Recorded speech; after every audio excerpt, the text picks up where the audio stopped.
Uma boa tarde a todos e todas. Meu nome é Ítalo Lins Lemos, eu sou professor adjunto do curso de Filosofia da Universidade Federal do Cariri e hoje estou muito contente em moderar e organizar esta apresentação que pertence ao Ciclo de Palestras da Sociedade Brasileira de Filosofia Analítica, sendo esse ciclo uma atividade que acontece todos os meses, em que a sociedade convida outros colegas para que eles possam expor as suas pesquisas atuais.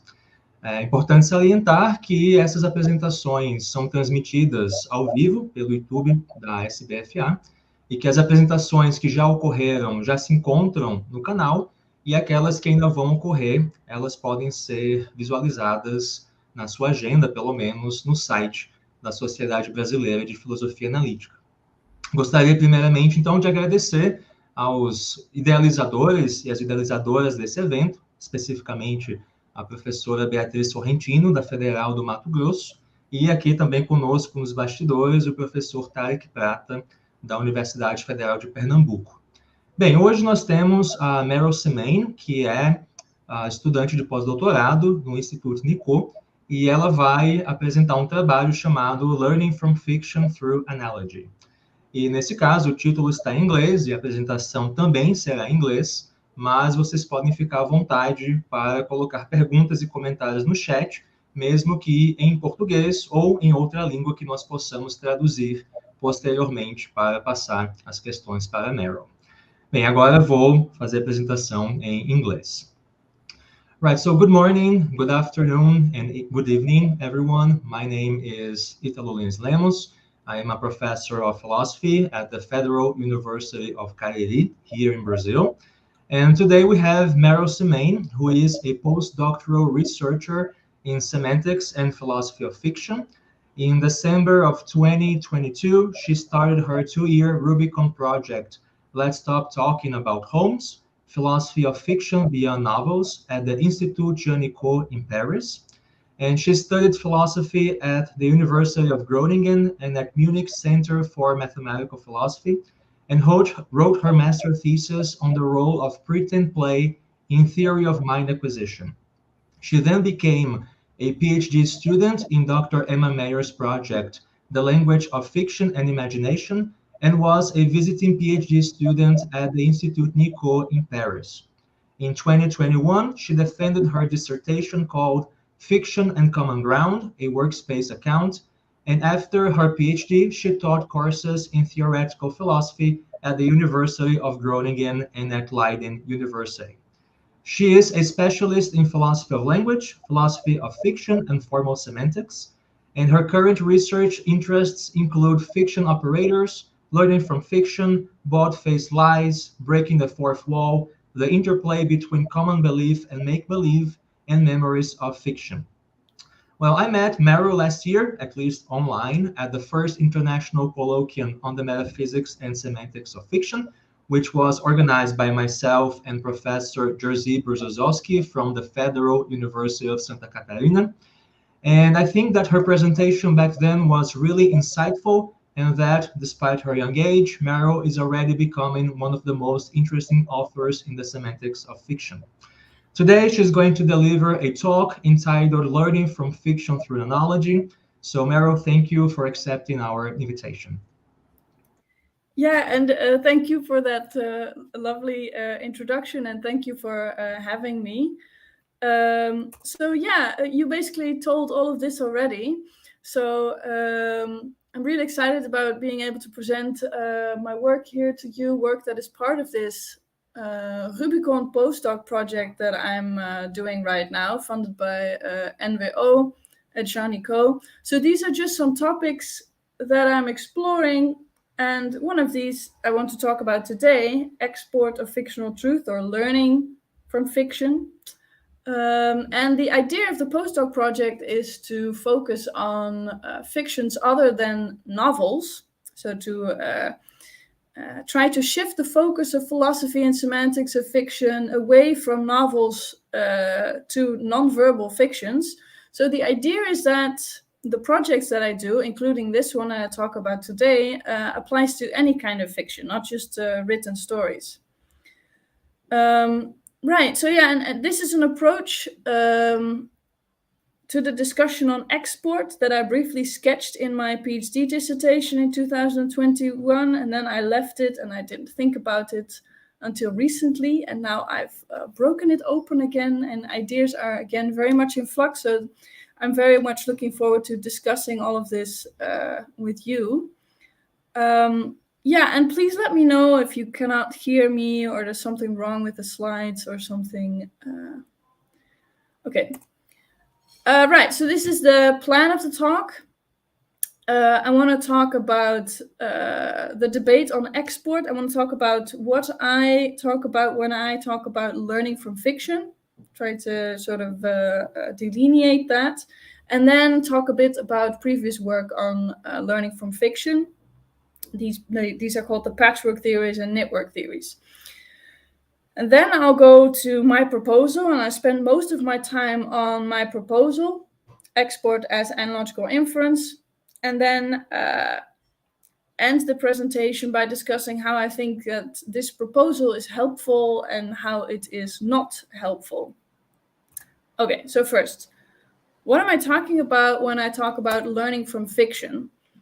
So I am focusing in this presentation on learning propositions. So obtaining propositional knowledge from engaging with fiction. This means that I am not talking about developing a kind of know-how from engaging with fiction concerning, for instance, mind reading or theory of mind development. This has been studied, or increased imaginative capacities or something like that.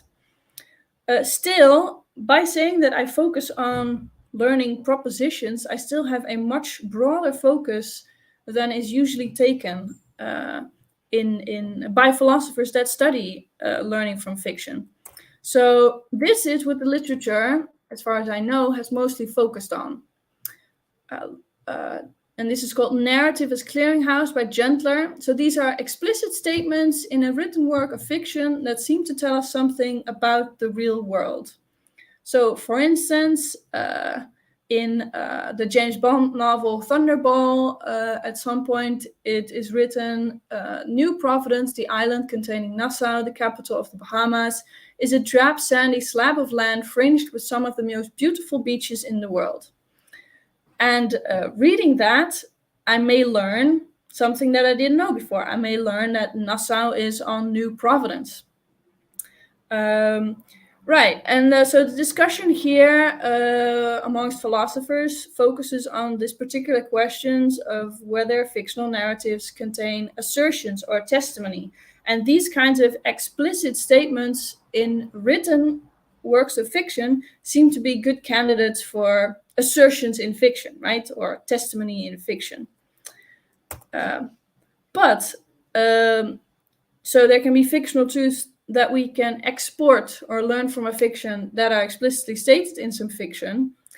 And then we can pinpoint one specific sentence, but this is arguably just one type of export, right? And probably a rare one as well. So what I also want to discuss is what Gentler has called narrative as factory. So these are general life lessons that are implicit in a fiction. So for instance, from reading The Lord of the Rings, I may learn that long exposure to excessive power can corrupt even the humblest person. Right? So this is never explicitly stated in this novel, but still this is a proposition that I might learn, I come to know from reading Lord of the Rings. So this narrative as factory is often mentioned by the authors here listed, but it is not the topic of investigation, right? Except for people like Bauer and Beck, who investigate how to arrive at such content for written narratives. Okay, and then there's also presuppositional content. For instance, in this novel Thunderball, later on the same page, it says Bond spent the ride to the airport reviewing the morning. I may learn from this that New Providence had an airport in the 60s, right? But that's just presuppositional content. So Stocker mentions presuppositions in the presentation. I know that Curry has also mentioned an example of this, but again, this is not really discussed much. People focus on these very clear assertion-like statements in fiction. Right, and then, as promised, right, this is my postdoc project, how about non-verbal narratives, non-verbal fictions? So, as far as I know, this is something that people hardly ever talk about. But, of course, we can also learn propositions from fictions other than just written stories. And I want to suggest that we can also have a similar narrative as factory, narrative as clearinghouse distinction for non-verbal media as well. So consider, for instance, the movie The King's Speech. After watching that movie, I may have come to learn the proposition that King George VI had a stutter. So this is not something that is said in the King's Speech, but it is shown, right? And in a sense, it is explicitly shown. So that will be a case of narrative as clearinghouse in a non-verbal fiction.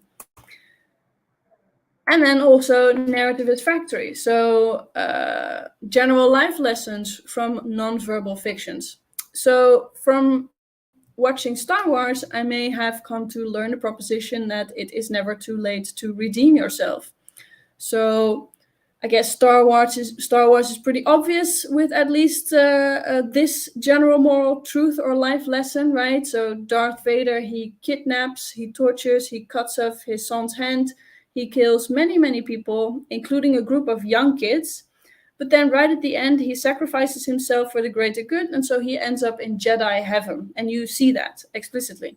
So it is not explicitly shown or stated that it is never too late to redeem yourself, but still you might say that is a proposition, a general lesson that you may learn from watching Star Wars. So then it seems you also have some kind of what Gentler would call narrative as factory for non-verbal fictions. Okay, so in a nutshell, what I'm talking about is learning any kind of propositional knowledge from any kind of fiction. That is what I want to talk about, which is pretty broad, actually. So, what kind of theories of export or learning from fiction already exist? So, first, there are these simple patchwork theories.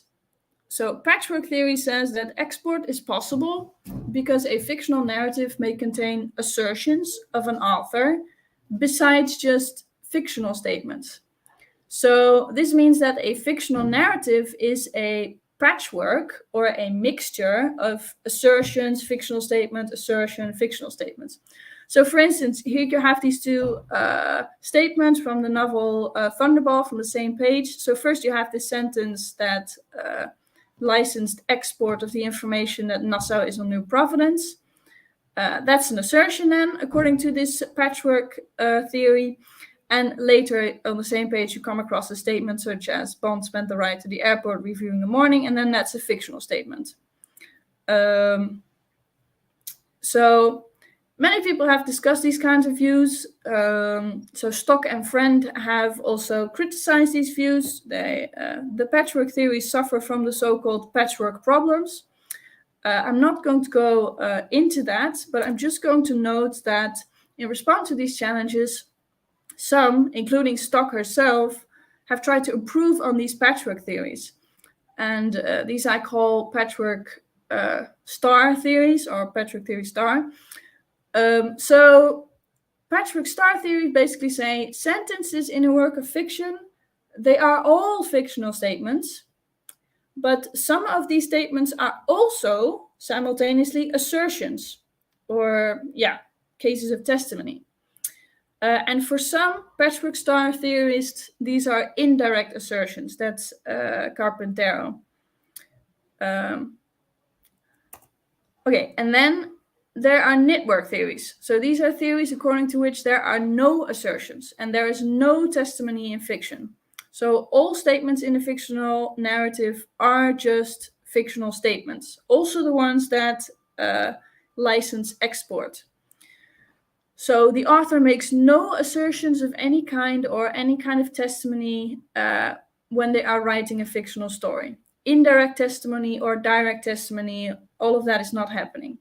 So this means that the fiction is a uniform network of fictional discourse, right? So this is why I call this a network theory. And Marcelli calls these the non-assertion view, by the way.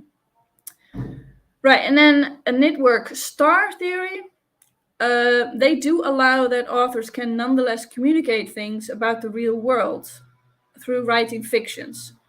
So you have your network theory, but then you want to enhance your theory with some kind of story of how an author can imply or suggest content that is viable for export. Somehow they can communicate even though they are not asserting. So Marcelli gives such an account. And this is what I call a network star theory. And as you may already have noticed, such an account, network star theory, looks a lot like a patchwork star theory in terms of indirect assertion, right? So Carpentero's patchwork theory. It's all fictional statements, but some are all also indirect assertions, versus it's all fictional statements, but the author can also suggest or imply content, right? So it looks kind of similar. Right, and then there are what Marcelli calls strong non-assertion views. And this is what I call a regular network theory. So this is very basic. It's just fictional statements, period. So authors of fiction are just fiction making, and they are not in the business of communicating anything about the real world at all. So they're just fiction making. They do not assert, they do not indirectly assert, they do not imply, they do not suggest, whatever.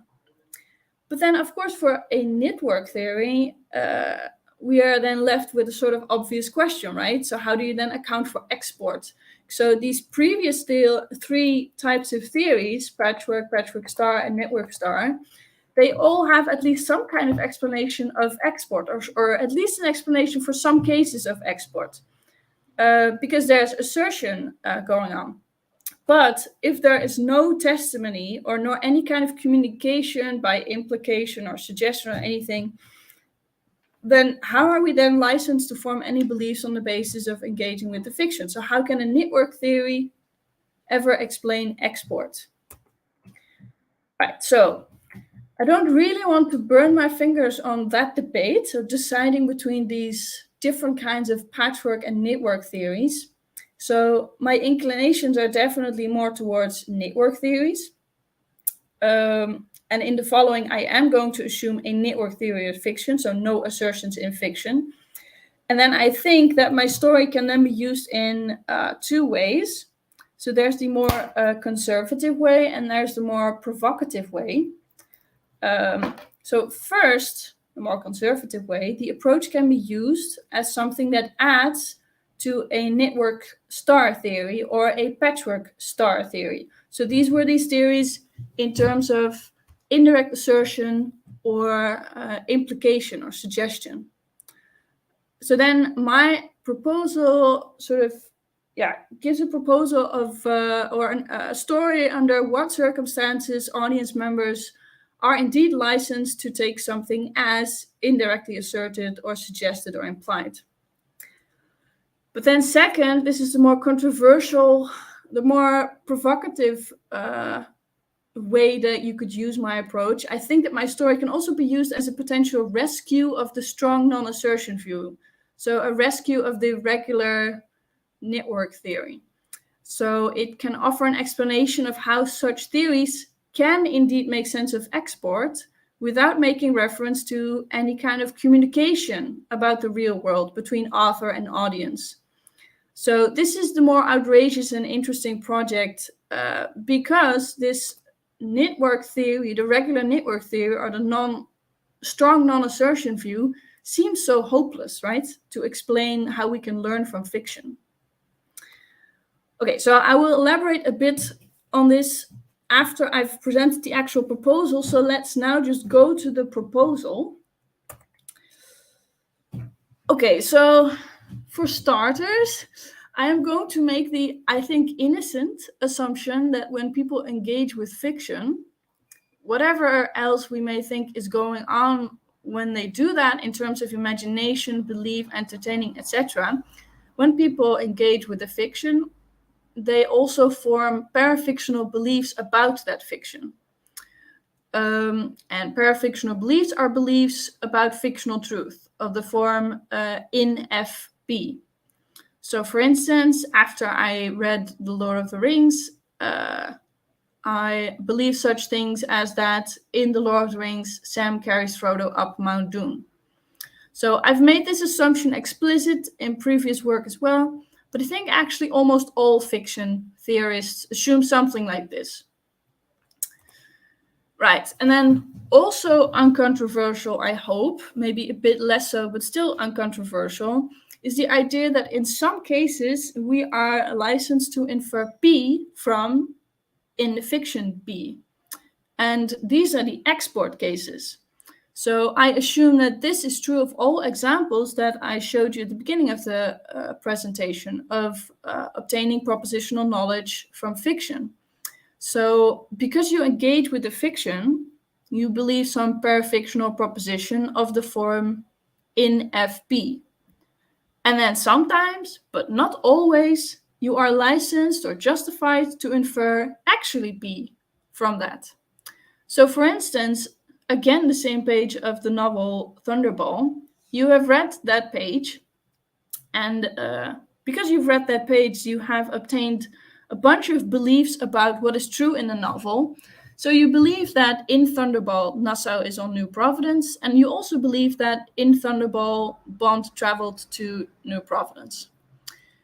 And then you are somehow licensed to infer that Nassau is on New Providence, but you are not licensed to infer that Bond traveled to New Providence. And then I am going to investigate, of course, why in the first case you are licensed and in the second case you are not licensed. So this sort of idea of going from in FP to P, this is in line with Ishino and Curry's description of some of the export examples that I mentioned. So they write,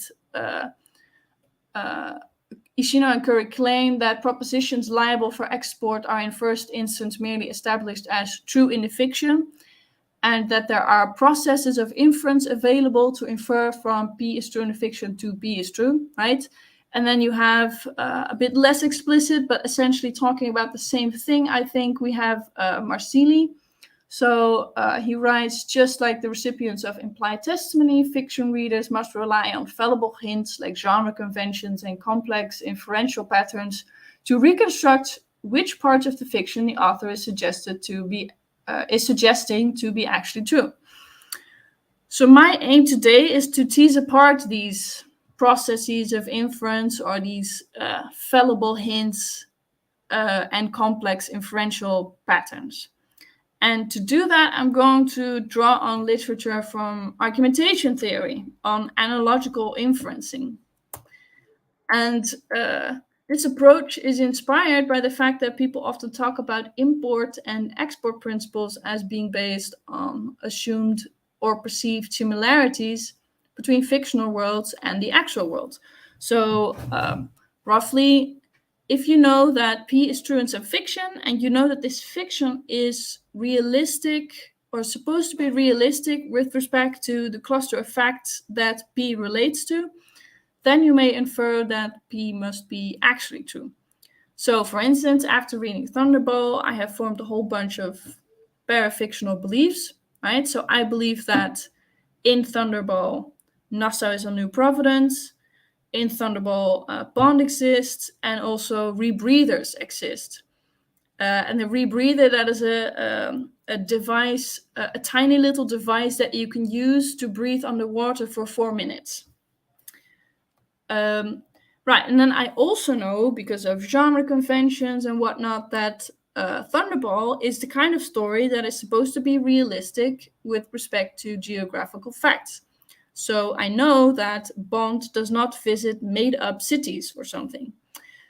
And I also know that Thunderball is not necessarily realistic with respect to facts concerning technological possibilities and advances in Bond's time. So I know that the author is free to make up fancy gadgets that are outrageously unrealistic just to make the story more appealing, right?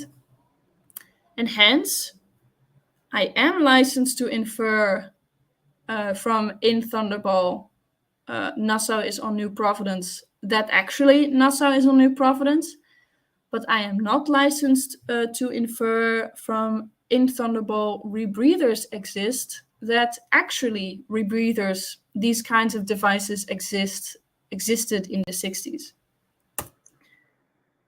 And here, so as you may already have noted, of course, we're not really talking about the actual world directly. Rather, this is a representation of the author's conception of the actual world, right? And then because we think that the author is reliable, the author has mostly true beliefs, did their research, etc. That is why we infer P about the actual world, based on our beliefs about the beliefs of the author, right? So there are actually some intermediate steps here, which have recently been described by Curry.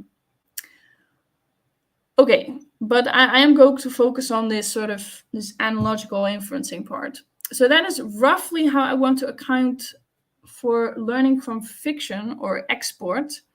But, and here comes the sort of difficult part, how are you going to make this idea more precise?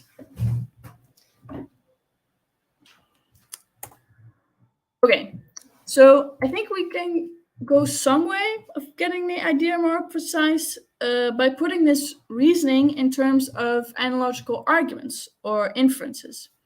So I adopt the terminology and schematization of Hesse's and Bartha's two-dimensional approach. So an analogy, any kind of analogy, is understood as a one-to-one mapping between a source domain or system and a target domain or system. And then a source will have a certain list of propositions that are true about it. And a target also has such a list. And then we link these propositions to each other.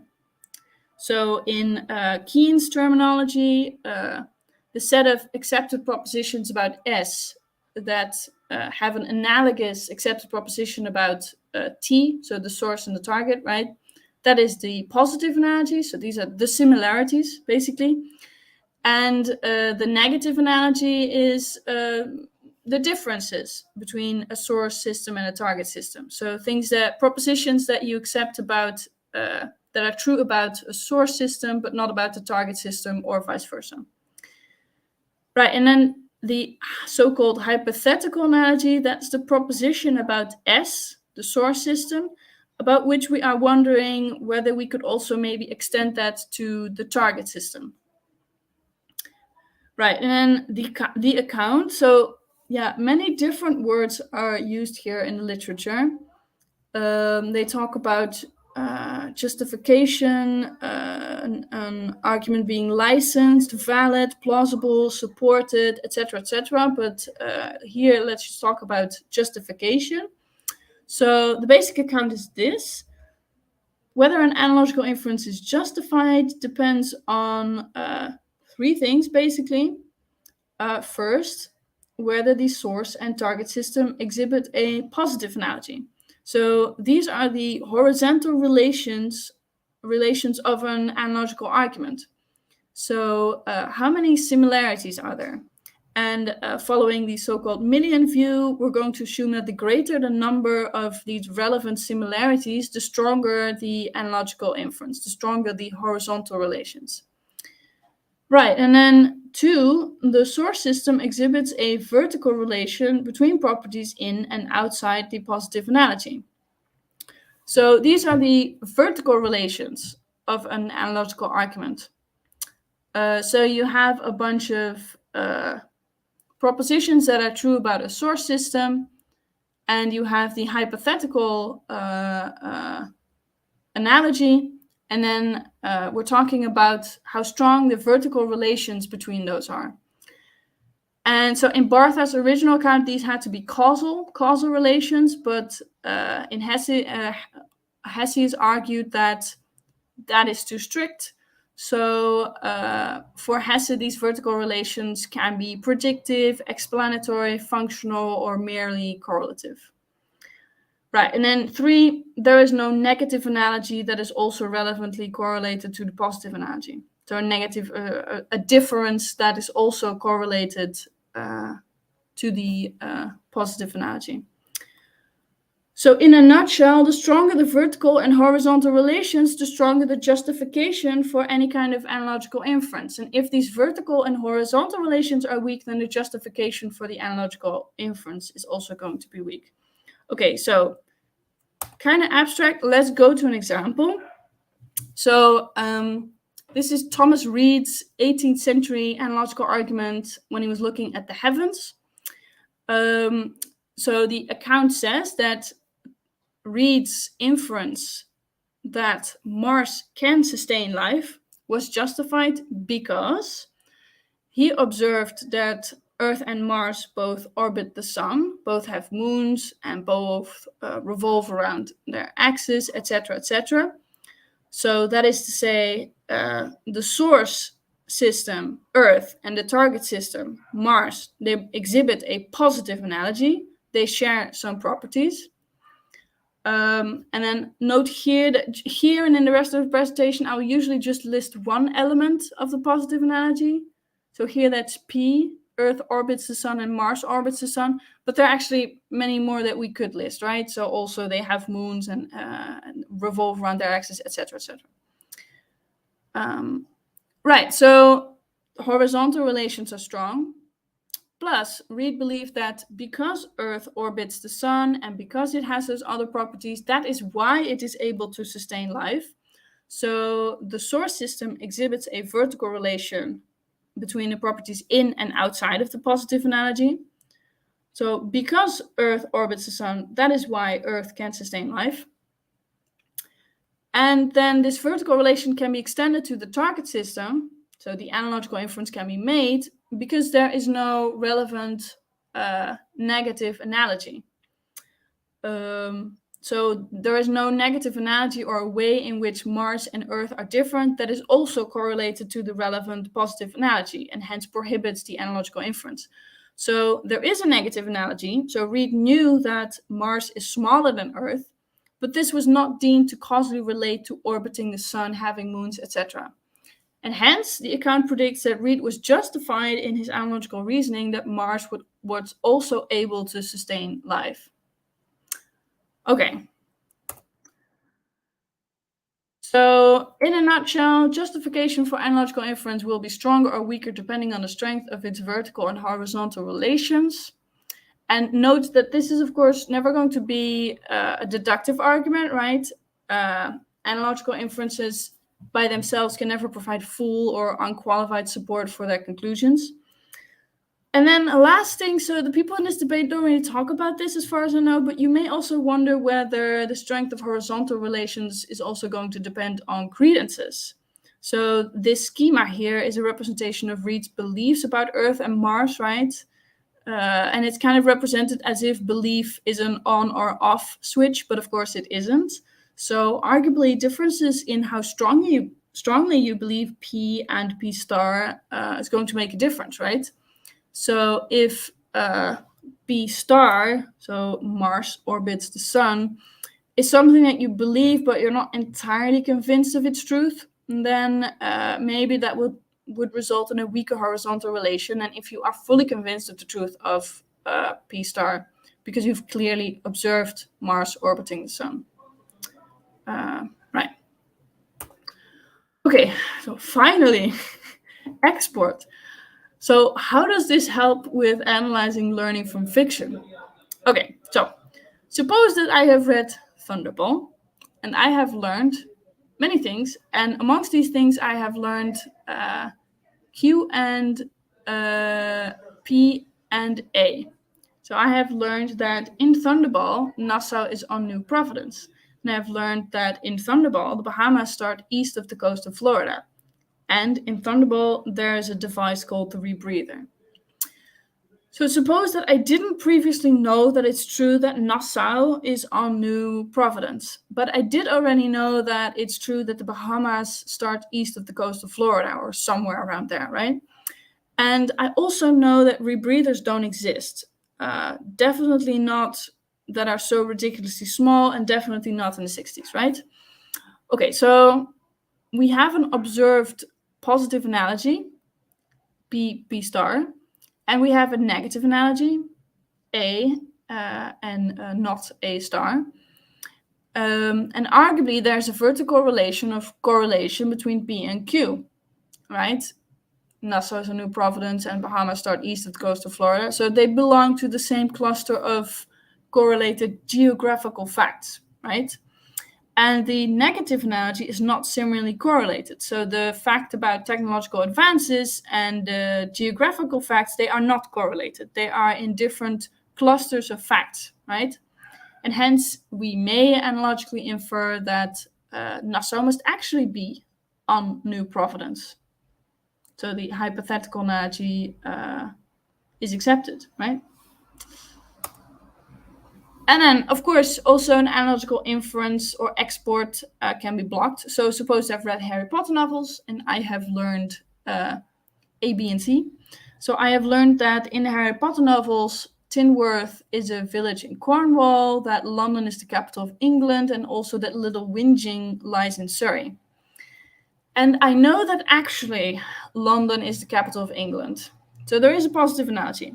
But I also know that there's no such place as Little Whinging in Surrey. So not B star. And so there is also a negative analogy.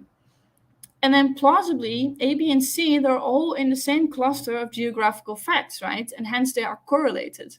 And so an inference to C star is then blocked. So I am not allowed to infer, I'm not justified in inferring that Tinsworth is a village in Cornwall. So in other words, if you have already perceived a fiction, like the Harry Potter novels, to be unrealistic with respect to some cluster of facts in some instance, so I know that Rowling made up at least one village, then this is going to be detrimental for your justification to export information in this cluster of fact, right? So in this example, information about some other village. Right. And then just to note, so what I present here, this is sort of tabula rasa interpretation of fiction, right? Where you sort of find out or learn while reading that the story is realistic with respect to a certain cluster of facts. But so this means that these are really toy examples, because often before reading a narrative, you already will have some kind of expectations about the narrative being realistic with respect to certain clusters of facts because of genre conventions, etc. So that is then a negative or a positive analogy that you already know about before reading. And that is also going to be relevant for determining what inferences are licensed, right? So this relates to import. So I have import here in quotes, because usually when people talk about import, they just talk about stuff related to the so-called reality or mutual belief principles. And I am here talking about whatever primes our beliefs about fictional truth apart from what is explicitly stated in fiction.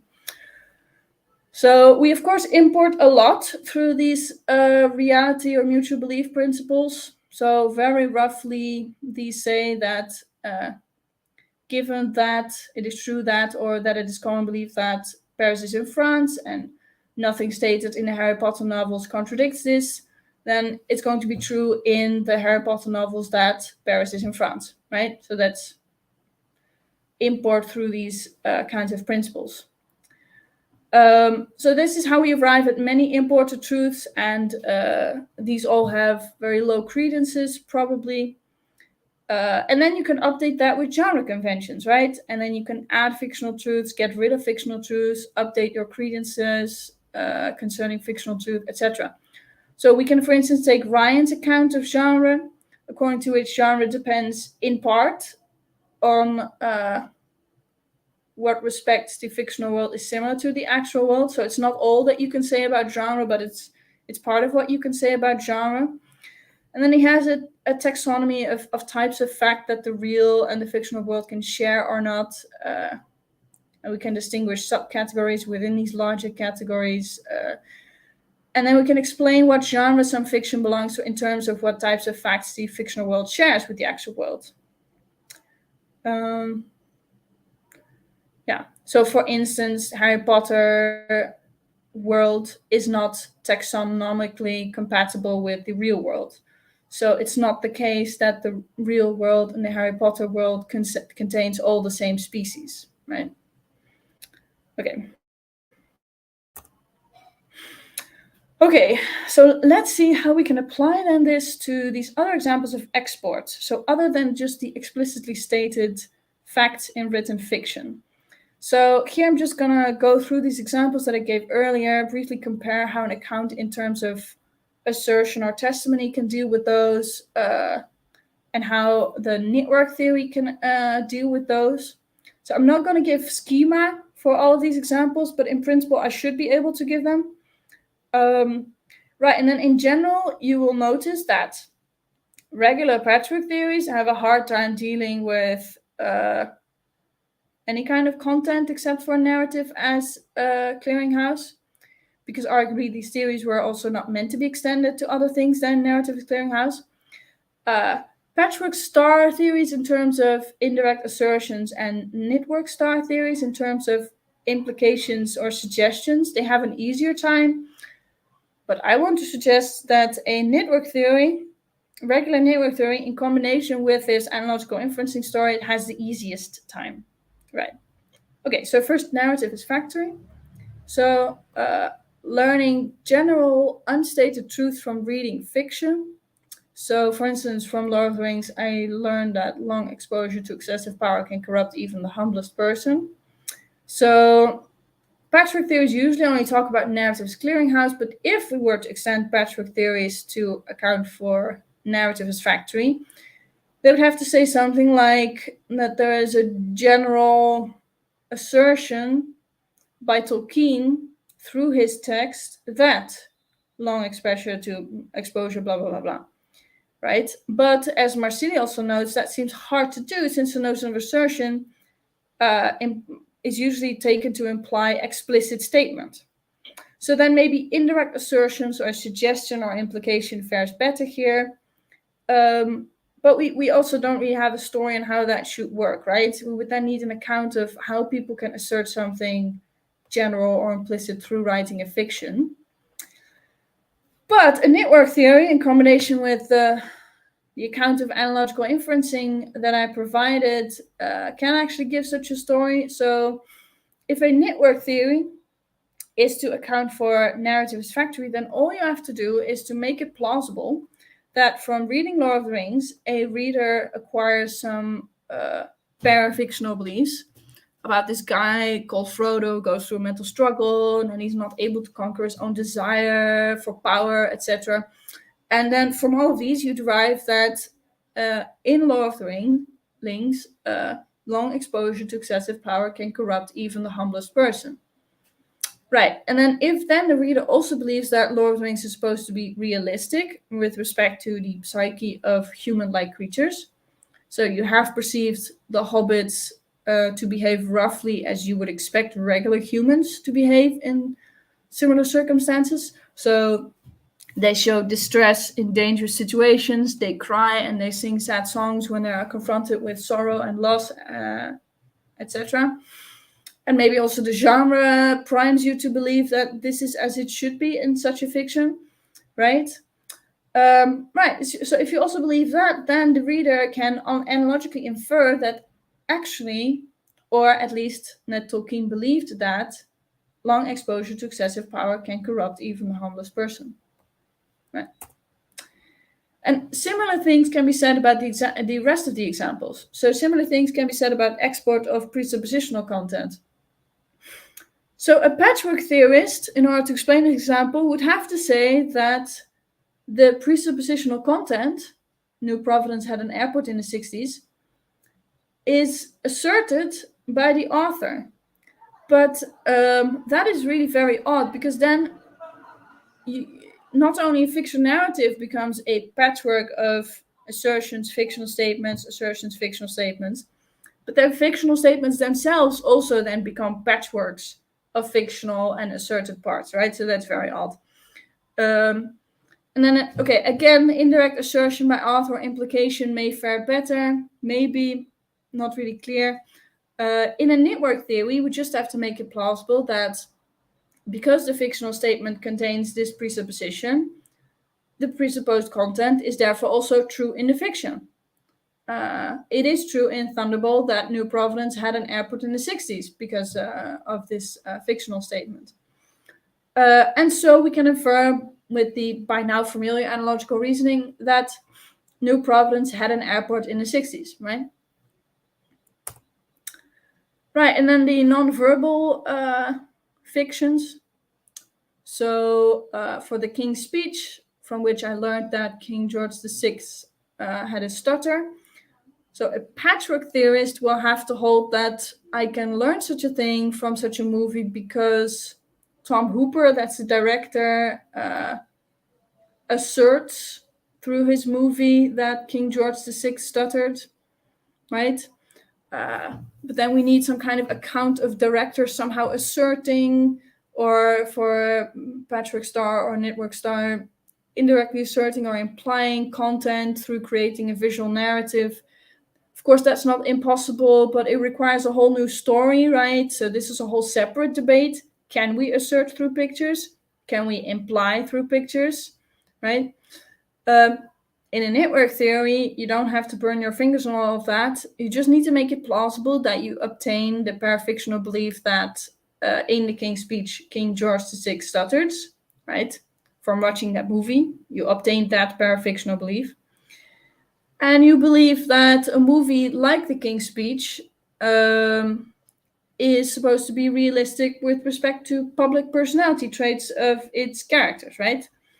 And maybe these horizontal relations were also strengthened because when I was watching the movie, I noticed that it was in fact realistic with respect to some traits concerning other roles that feature in the movie and that I knew about previously, right? And then you are licensed to analogically infer the relevant information. King George VI stuttered. Right, and then last but not least, narrative as factory for non-verbal fictions. So again, patchwork theories will have to hold that George Lucas asserts through his movie Star Wars that it is never too late to redeem yourself. Maybe that already sounds a bit better than the thing with the King George VI's stutter, but still, it requires a whole lot of explanation of how you can assert through non-verbal media, right? Whereas in a network theory, you just need to make it plausible that you obtain this parafictional belief that in Star Wars, it is never too late to redeem yourself. That's true in that fiction. And people believe that a movie like Star Wars is supposed to be realistic with respect to moral facts. So you can analytically infer that it is never too late to redeem yourself, or at least that George Lucas thinks that it is never too late to redeem yourself. And here I just want to note that we have some additional complication here of possible so-called imaginative resistance towards this claim. Because you may not agree with this claim, and then you may also refuse to accept such a thing as being true in the fiction. Precisely because, according to Gentler's analysis, you are asked to export it, and you refuse to do that, right? Okay, so that's the proposal. Let's now talk a bit about how I think it's helpful. How is this a helpful proposal? So going back to the conservative and the more controversial ways that you could use this kind of story, this whole story on how these inferences work with the analogical inferencing. Okay, so first, this talk of analogical inferences can add to Marsily's network star theory in terms of implication or suggestion, or Carpentero's version of the patchwork star theories in terms of indirect assertions.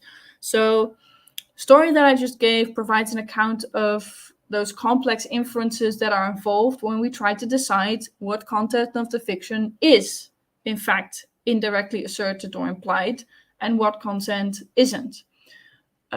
So when we're trying to reconstruct the author's communicative intention. So this helps us because it gives us a terminology and a schema through which we can talk about what factors influence justification for export inferences and how, right?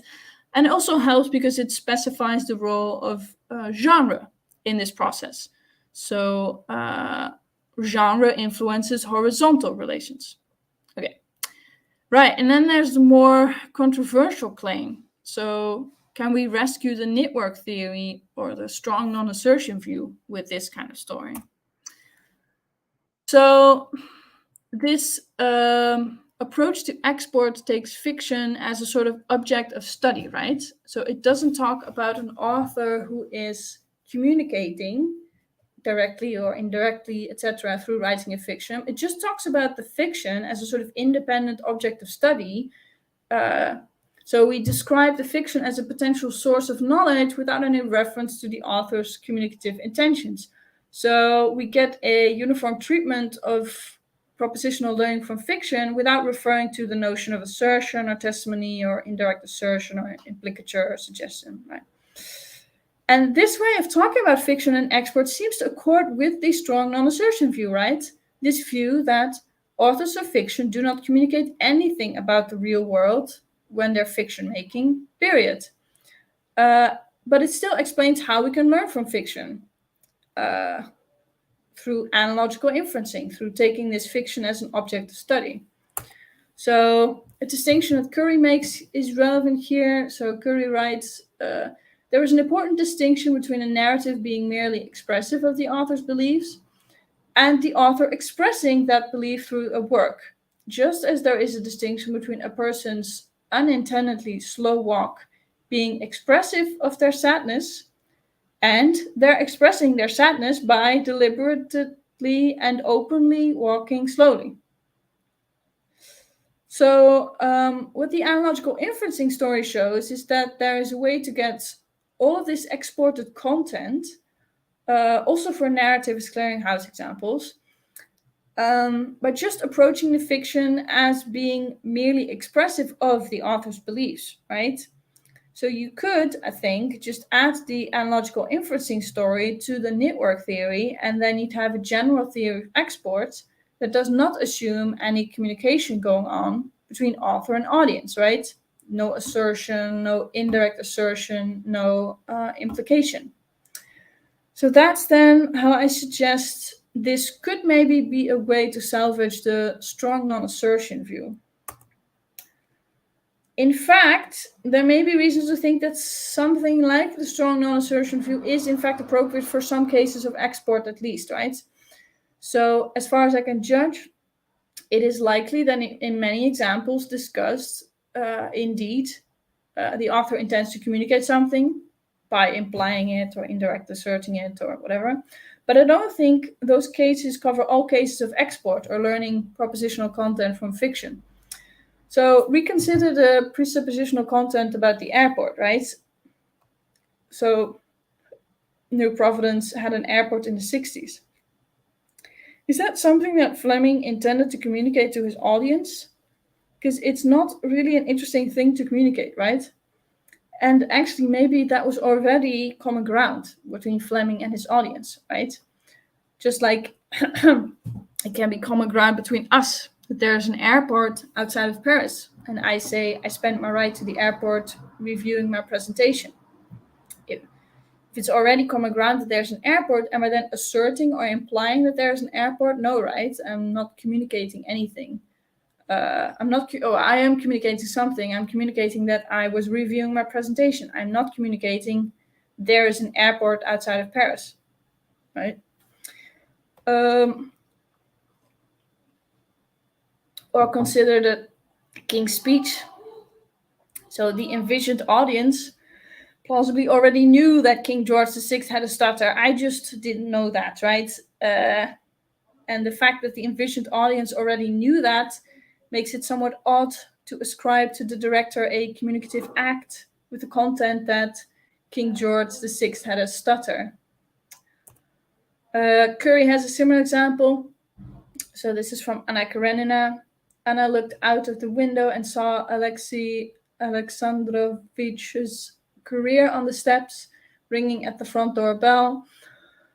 You may learn from that doorbells were used in 19th century Russia. But, Curry writes, it is unlikely that Tolstoy would be actively expressing this uninteresting belief, right? So indeed, this belief is kind of uninteresting, as Curry notes. Plus, I think it may already be common ground between Tolstoy and his audience, right?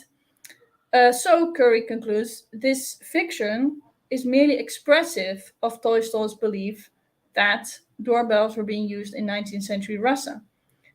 So there's no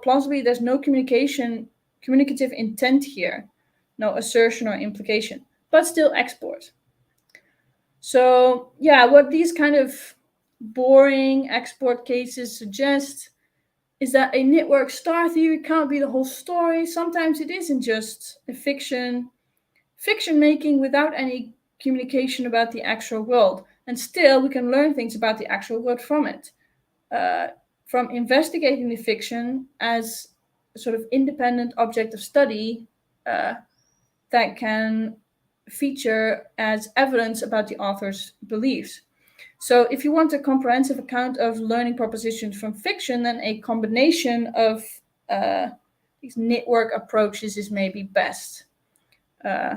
So there are no assertions in fiction, but we can still learn things about the real world from it. Sometimes this is because the content is implied or indirectly asserted by the author.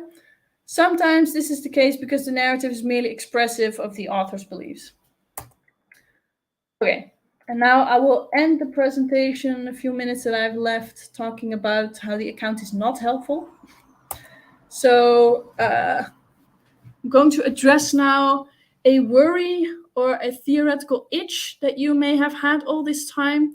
So you may have been thinking, okay, great, nice terminology, nice schema, but how is that actually going to help me decide whether I can export something when I'm confronted with a particular fiction and a piece of information, and I'm wondering whether it's true about the actual world? So especially, how do we determine which facts correlate? How do we determine whether a bunch of facts actually belong to the same cluster of fact or not?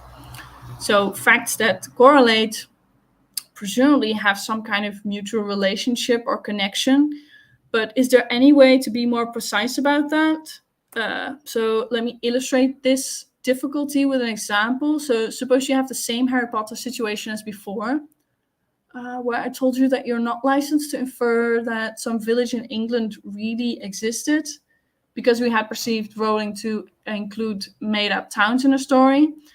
So I said, okay, so Harry Potter is not realistic with respect to geographical facts, so you can't export that. But now suppose that C is, in Harry Potter, Tirana is the capital of Albania.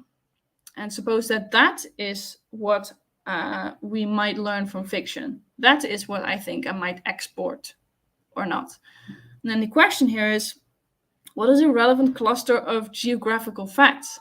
So I know that Harry Potter is not necessarily realistic with respect to geographical facts about small, relatively unknown towns and villages in England. So I have perceived Rowling to make up small villages.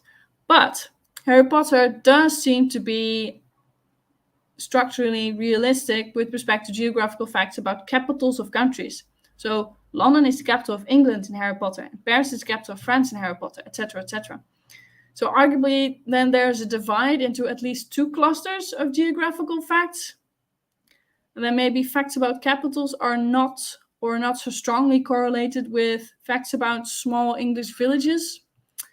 So then, if I learned that in Harry Potter, Tirana is the capital of Albania, maybe then I am licensed to infer that Tirana is actually the capital of Albania, right? Because that belongs to the subcluster of facts about capitals of countries. And Harry Potter is realistic with respect to that cluster. So then the question becomes, is there any systematic way of determining what cluster we should take into account, right? Or what elements are relevant in a specific analogical inference? Here, for instance, seems to be a very fine-grained thing that is very hard to pin down. Maybe Rowling herself actually isn't even quite clear on what the rules of her fiction are, right? Right, and as long as these vertical relations are unclear or vague, we will be less licensed to make the analogical inference. Okay, so the fact that there doesn't seem to be a systematic way of determining the relevant clusters of facts and hence the validity of these analogical inferences, that's actually a general critique of the two-dimensional approach of analogical inferencing that has been voiced by Norton. So Norton complains that the two-dimensional approach, it is the most successful and the most promising formal account of analogical reasoning, but these embellished schema never seem to be quite embellished enough. There always seems to be some part of the analysis that must be handled intuitively without guidance from strict formal rules. So these schemas can only take us so far in establishing the conditions for acceptable analogical argumentation and eventually judging whether a certain analogical inference is justified is going to depend on context-dependent intuitive judgments. So the two-dimensional approach for any kind of analogical inferencing, according to Norton, is eventually not successful as a formal analysis. And then if we accept Norton's conclusions about the two-dimensional approach in general, then probably there's also no hope for an improved version or a systematic account of export, right? So the schemas that I presented, they can shine some light on the general reasoning processes or mechanisms involved in export of fictional truth or learning propositions from fiction. That is how they are helpful. But the investigation kind of ends here, and that's maybe not so nice.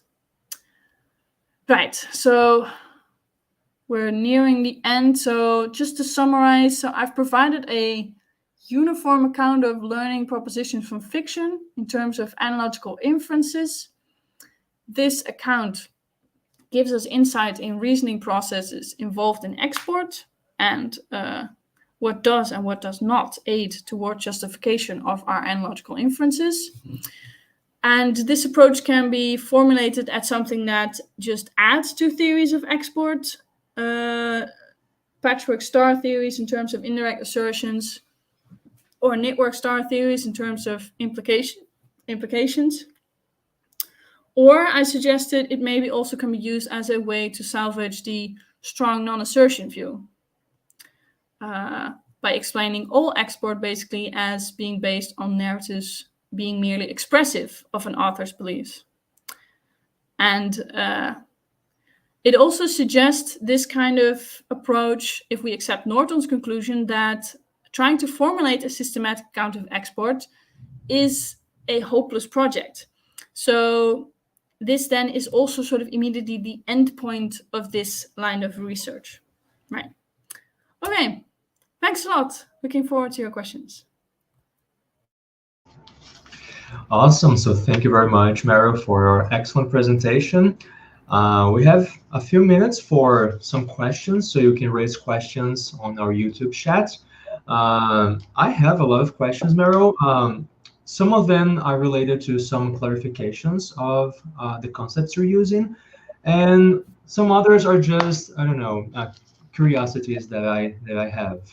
But first of all, I want to say that your work is really relevant because this is a really interesting philosophical problem, because I don't know anyone who says that fictional utterances are actually true. Most of the authors say that fictional utterances are false or they lack true values for any reason you can imagine, or because fictional proper names are empty, or because the Rice's maxim of quality is suspended. So we mostly say that fictional utterances are not true, but if they're not true, so how can we learn anything from fiction? and it's a fact that we can learn something. For example, one of the most interesting things about an author like Dostoevsky is because we can read Crime and Punishment and know something about the feeling of guilt or the act of redemption. Or as you said, there are a lot of interesting things you can learn from The Lord of the Rings, or even from Harry Potter, or even from a book or a movie that talks about, I don't know, James Bond. But I still want to know, what exactly do you mean by learning here? Are you talking about propositional knowledge? Are you talking about some sort of understanding that we can have from fiction? And I mean, do you want me to say to ask a question at a time and you answer it, or do you want me to raise 3 questions at a time and then you answer them afterwards? How do you prefer? Maybe I'll just answer them immediately so I do not forget anything, right? Right. So what do you mean by learning here exactly? Yeah, so I really just want to talk about obtaining propositional knowledge. So yeah, propositional understanding, that is also something that's not, or sorry, understanding, I just mean, that is also indeed not something that is really covered in my presentation, not, and also not in any literature that I know, right? So I know a lot of people that talk about narrative as clearinghouse, right? Assertions in fiction, and that is a type of propositional knowledge. And I talk about propositional knowledge in general, but obtaining understanding from fiction, yeah, no. My easy answer is to say I do not aim to give an account of that, and then also I don't really know anyone who does that, right? So I know that, yeah. So there's these like you can increase your certain capacities, cognitive capacities from reading fiction. People investigate that, but that's not really what understanding, I guess, amounts to, right? Awesome. So I thought about 2. They are not exactly counterexamples, but maybe they are sketchy examples. Let's see. I was thinking about, I don't know if what I'm going to say is actually true, but let's say there's an episode from The Simpsons, the cartoon, that was released in the late 90s. And in that episode, let's suppose that Donald Trump was elected president. And after a few decades, we came to know that he was elected president. Is there some sort of knowledge attached to that episode or not? Because what I'm trying to say is that sometimes we take for granted what is the case in fiction, but it turns out being true by sheer luck.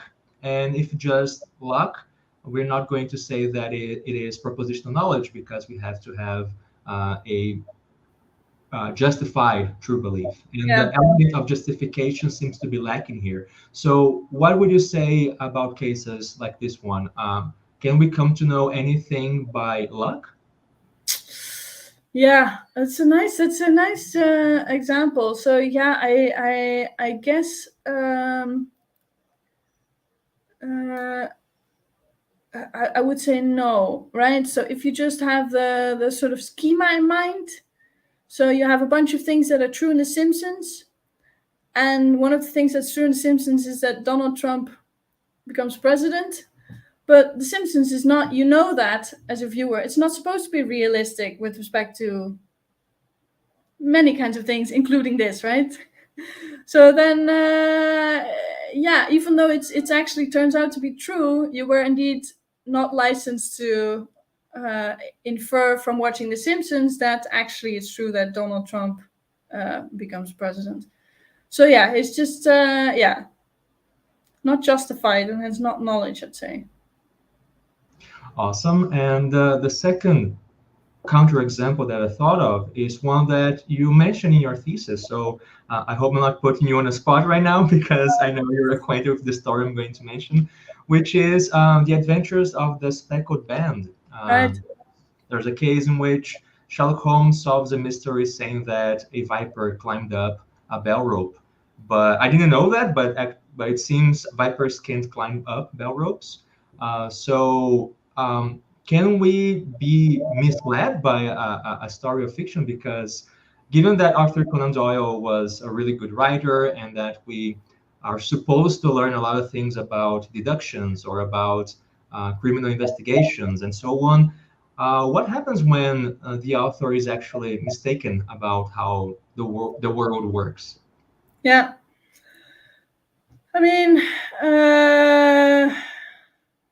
yeah, so then it's not really true what you learn, right? But you were justified in inferring that, probably, or at least inferring that Arthur Conan Doyle believed P. He believed that vipers can climb bell ropes, and because you believe Conan Doyle to be a reliable guy, blah blah blah, you are also probably justified in inferring that actually P is true.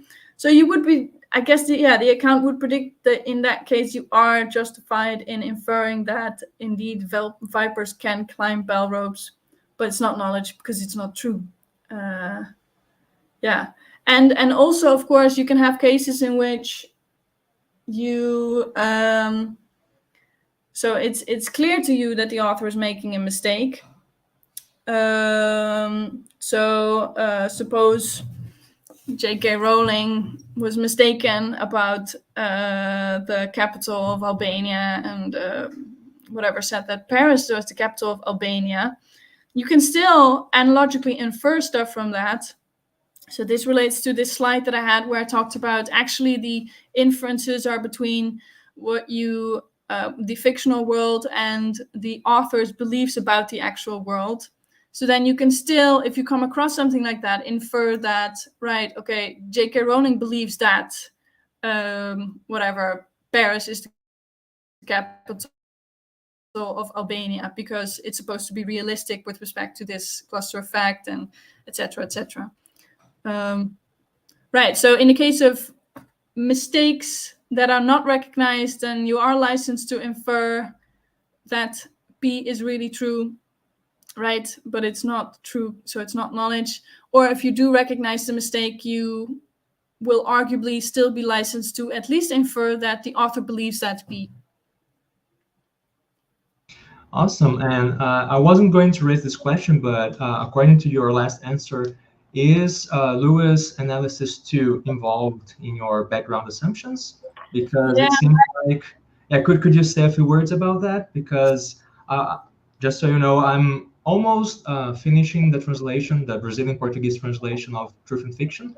Oh, wow. Because, this paper is not really well known here.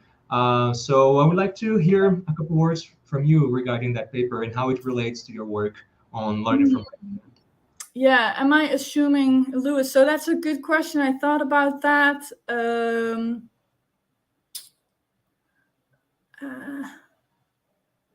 I guess in a sense I am, right? Because I'm talking about the beliefs of the author about the actual world, and not the actual world itself. So there's analogical inferencing going on between.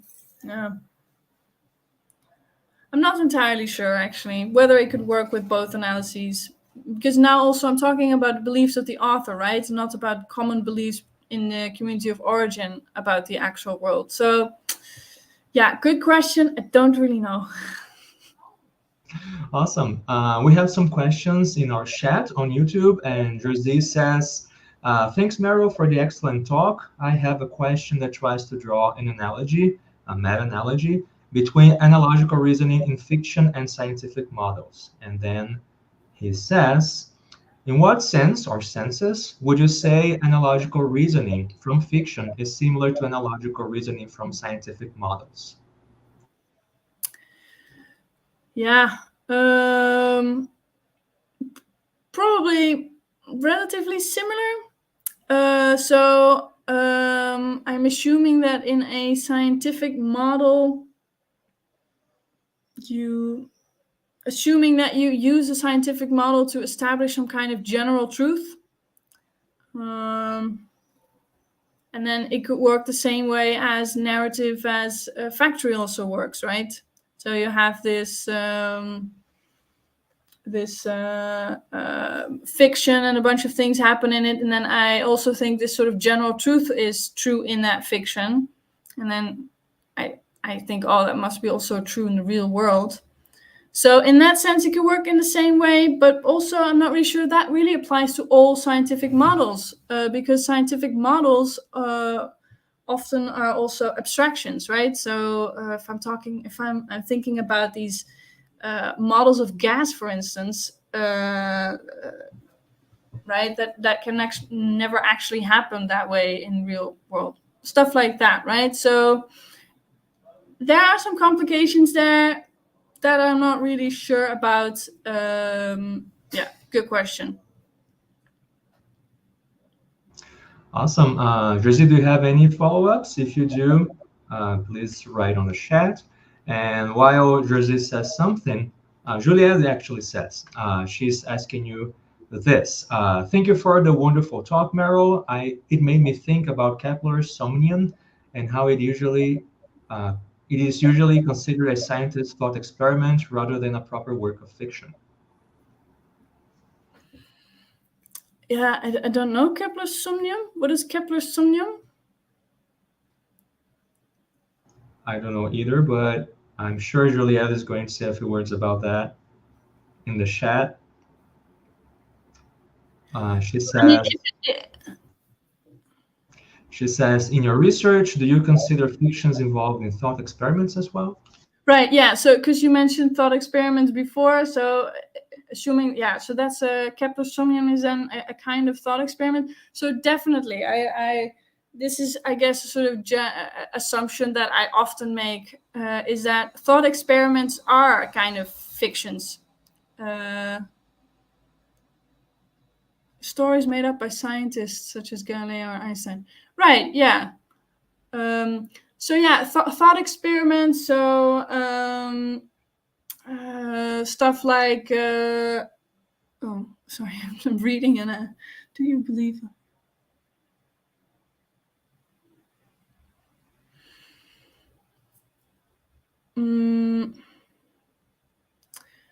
Right, so deductive arguments, I'm not really sure. So the analogical inferencing it's never deductive, right? It's always like a kind of unsure inference that you do. But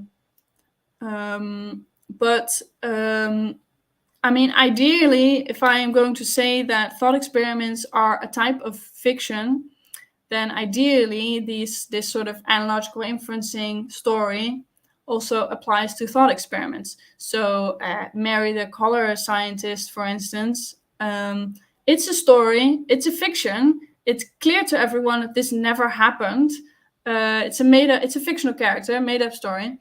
And in that story, we derive a certain general truth. So there is more than just propositional knowledge or something like that, or qualia exists or something like that. That is true in that fiction. And then I know that fiction is supposed to be realistic with respect to general truths, metaphysical truths or whatever. And so I derive, well, because that's true in that sort of hypothetical story that is supposed to be like the real world in a certain sense, and then I can also I'm justified in deriving that it's actually true that qualia exist or something like that. So ideally it would work like that, but yeah, I haven't really thought that through yet, how this whole story applies to thought experiments and scientific models and everything. So I like the fact that you guys are pushing me on that. That's good. Yeah. Yeah, that's awesome. Julielle's question reminded me the work from John Gibson. He has, along with Noel Carroll, I think, this concept of reflective aftermath, in which there's no truth when it comes to what we would call fictional utterances, but then we turn these narratives into a thought experiment and we make them work about the real world. I mean, let's say that, I don't know, Plato wrote something about a ring that made you invisible in the Republic. And Plato was doing that because he wanted to derive an argument from that narrative, saying that something similar to what we were saying about Lord of the Rings. If you have too much power, you're going to be led astray. let's say. And if you turn it into a thought experiment, maybe you can say that, okay, fiction itself doesn't say anything about the empirical world, but if I try to make if I turn this narrative into a thought experiment, maybe I can extract from it things that I wouldn't be able to extract from the narrative of fiction, because that narrative has nothing to do with truth or falsity. It's just, a story. So I would like to ask you that. What are you familiar with Gibson's work on reflective aftermath? Does it have anything related to thought experiments, or how does it connect with your own work on learning from fiction? No, not really. So that really looks like something that, the way that you explain it definitely fits well with what I just described, right? So then that would definitely fit this the controversial claim, right? The idea that I could maybe defend the regular network theory with this kind of approach. If you just take a fiction, that's just a fiction, that's just an author making some fiction, they're not communicating anything about the real world, but we can learn from it when we approach the fiction as a thought experiment. And then that's this Gibson idea, right? So that definitely fits. That is kind of the same thing that I was saying, I guess, when I said you take the fiction as a object of study, right? And try to analogically infer from it. Thought experiments are also objects of study in that sense. So that definitely fits. Awesome, Merel. It was really interesting. One last question, which is not philosophical. If someone wants to find your work on learning from fiction, what paper or what text would you recommend? A text that you yourself wrote, actually. What would you recommend the audience for reading?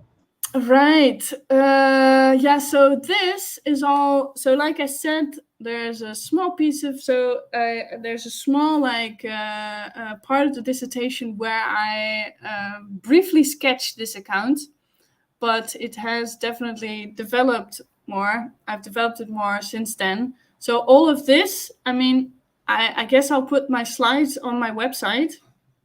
And then you can see the slides, but if you want to read a piece of text, you'd have to go to my dissertation, right?